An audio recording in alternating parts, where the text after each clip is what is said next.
Guys, welcome back to the video. In this video we'll learn how to create users in Jenkins, manage users and assign roles to them. So we'll learn these three things: create users, manage and assign roles to them.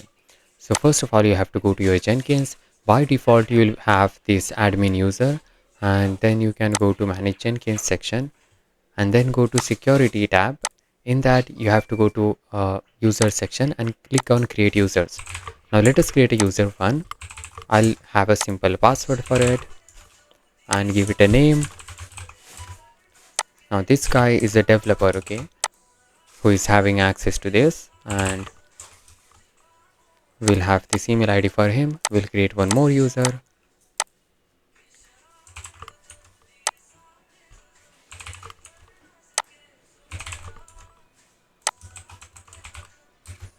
This guy is a tester, so let's write T as his surname for us to be able to understand what's going on. Now we have created these users, okay. Now let's see if we can really log in with these ID and password.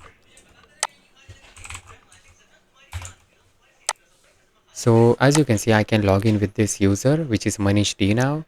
Uh, but you can see that I have access to everything that the admin has. I can do anything.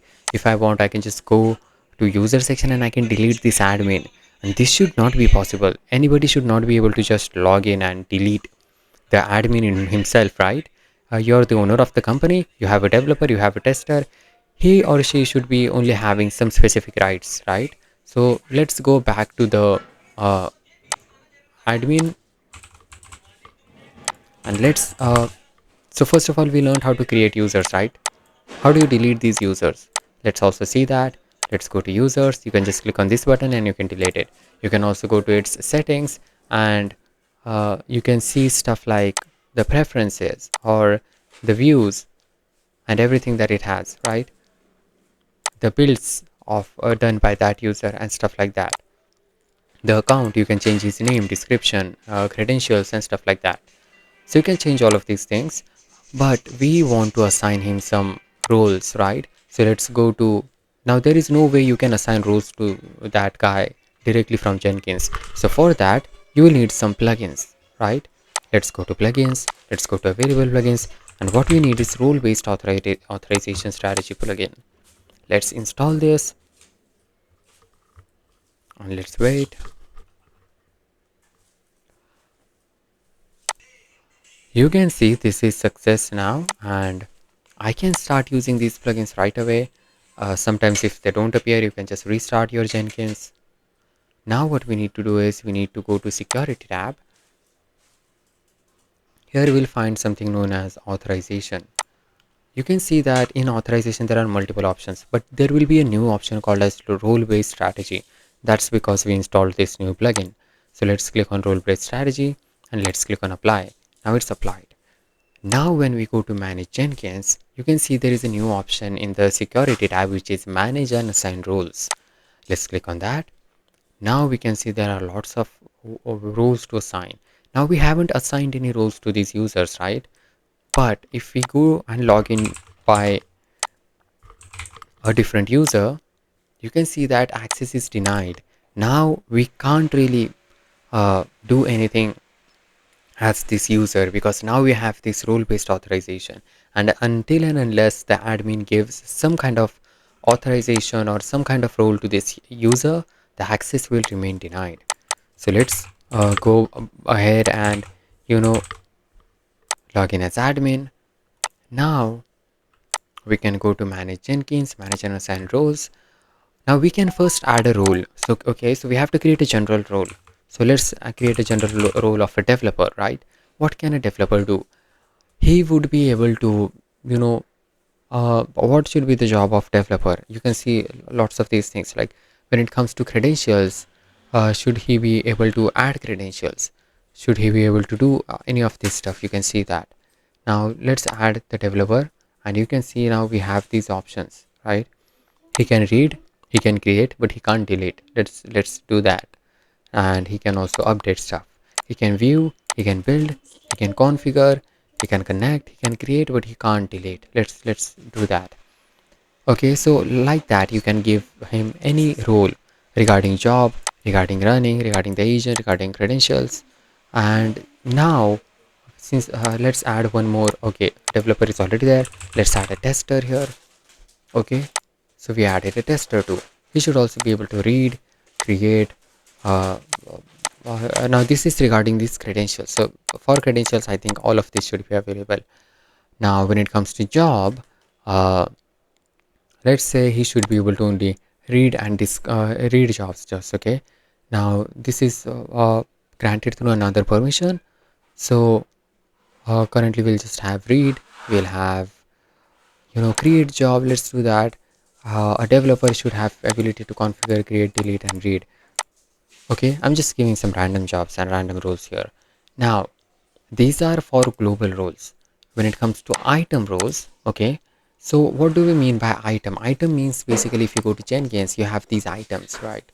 You create a new item, which is the project or the pipeline that you have created. Those are items. Now, uh, we can add roles here also. Let's add a developer role. Okay, and what should be the pattern? Now, let me just create an item for a, like we have a project in development. Its name is dev. It's a typing game. Okay, a typing game, and it's a freestyle project. And let's create it. Now let's go back to Jenkins, create a new item, and now we are testing this typing game. Okay, test typing game. It's also a freestyle project. Now when we go to this, you can just type dev dot star.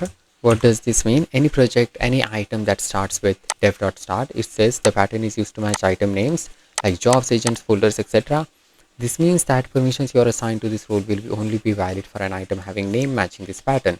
So this starts with dev, so only the developer will be able to only uh, access this dev thing, right? Now let's add it.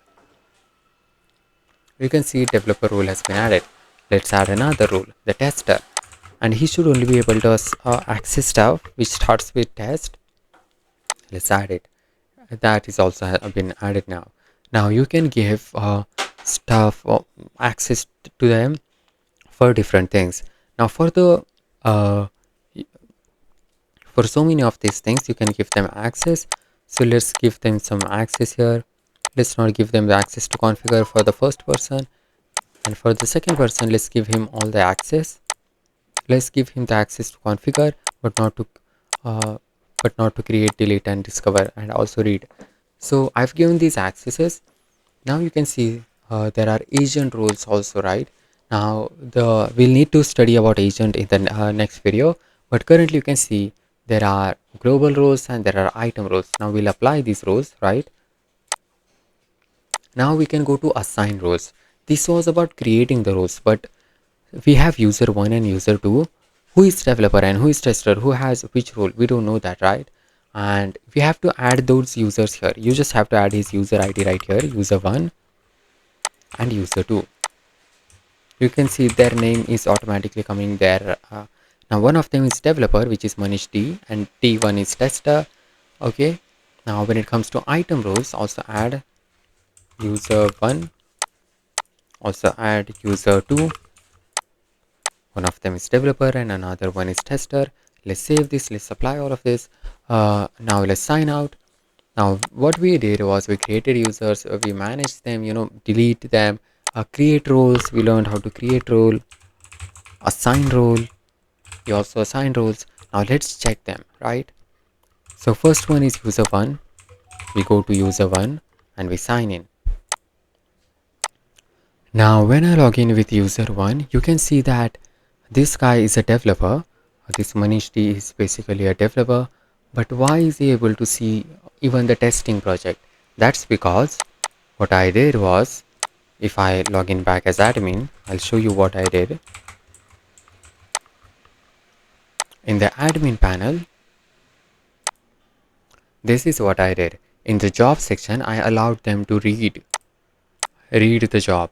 So now I'll just remove this. So globally they will not be able to read the job. So only as item wise they will able to read their jobs. Okay. So let me show you what does this mean. Now if I log in as user 1, You can see that now this user is only able to see the developer thing that starts with dev. Okay, because now only the item wise role is assigned to this person, which is Manish D. Let's check the user 2 as well.